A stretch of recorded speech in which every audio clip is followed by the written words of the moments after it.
আজ তৃণমূল কংগ্রেসের সর্বকনিষ্ঠ বিধায়ক হিসেবে শপথ নেবেন বাগধার ঘরের মেয়ে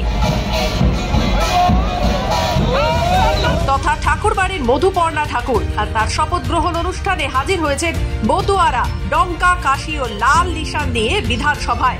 মতুয়াদের তরফ থেকে এসেছে মতুয়া পাগল গোসাই দলপতিদের একটি দল। আর বিধানসভার বাইরে ডঙ্কা বাজিয়ে উচ্ছ্বাসে সামিল হয়েছেন তারা। বাড্ডায় বিজেপির উর্বর মাটিতে 13 বছর পর ঘাসফুল ফুটিয়েছে ঠাকুরবাড়ির প্রতিনিধি মধুপর্ণা ঠাকুর।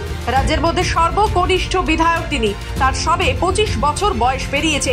ঠাকুরবাড়ির প্রতিনিধি তথা মোদীর মন্ত্রিসভা সদস্য শান্তনু ঠাকুরের বোন মধুপর্ণা ঠাকুর। আজ তার শপথ গ্রহণ অনুষ্ঠান স্মরণীয় করে রাখতে পাগল গোসাই ও দলপতিদের দল হাজির হয়েছেন বিধানসভায়।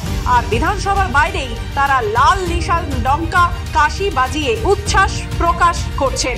ধন্যবাদ জানাচ্ছেন মুখ্যমন্ত্রী মমতা বন্দ্যোপাধ্যায় ও সাংসদ অভিষেক বন্দ্যোপাধ্যায়কে।